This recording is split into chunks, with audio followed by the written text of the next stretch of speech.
عالسلامة الناس الكل. اليوم باش نحكو على شنني تطاوين.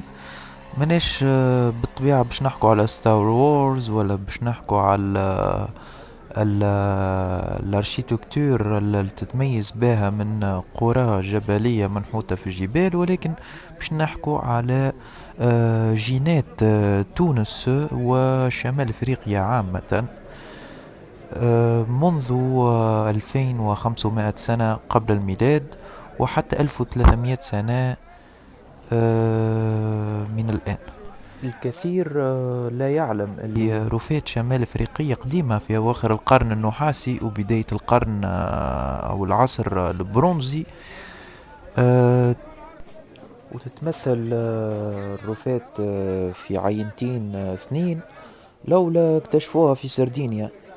وسردينيا هي جزيرة موجودة حاليا بإيطاليا، وعمرها 2500 سنة قبل الميلاد، أي بعمر يناهز 4500 سنة. والثانية بيبيريا. بيبيريا هي الآن هي إسبانيا والبرتغال، وعمرها زادة 4500 سنة. والحاجة للدوخ اللي جينات متاعهم الزوز ما تبدلوش برشا على الجينات الحالية الموجودة بتونس.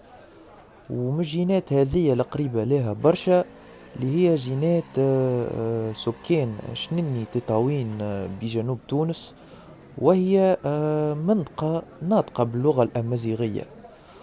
ونلاحظوا الجينات الأمازيغية لتزنيت أي جينوم سكان شمال إفريقيا تلقيه كيف هو، ما تبدلش من 4500 سنة على الأقل. وهذا بالرغم من اللي بلادنا عاشت برشا تقلبات تاريخية، منهم مجيء الفينيقيين أو الكنعانيين بالتعبير الأصح، وأيضا هجرات هلالية وهجرات المسلمين القادمين إلى شمال إفريقيا من شبه الجزيرة العربية ومن مصر.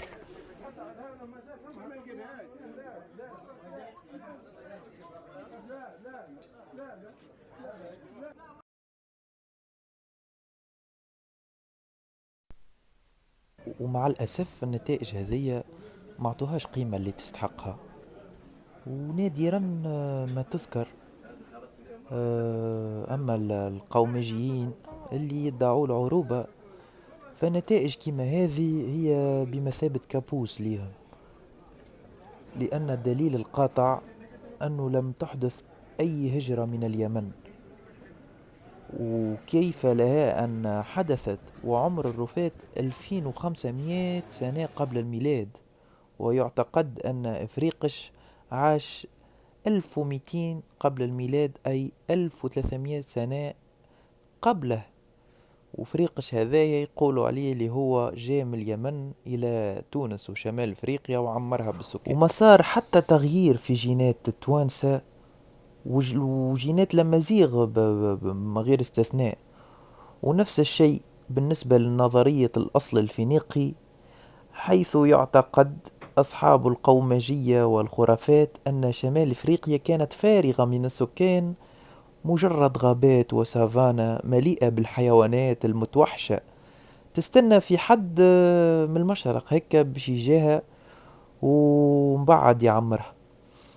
وتذكير صغير اللي العينتين هذوما على السلالة الأبوية او في 1039، والسلالة الأموية ام واحد ا واحد بي واحد.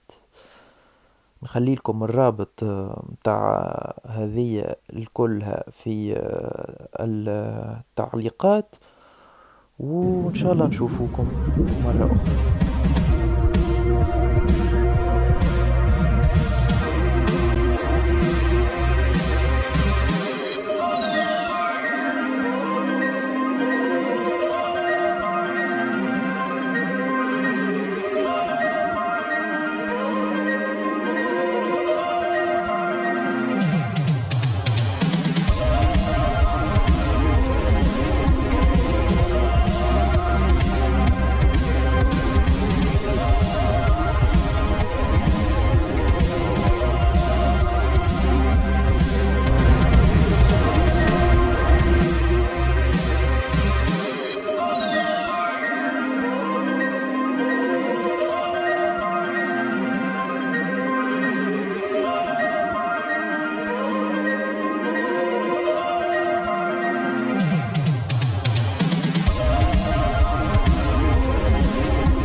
Oh,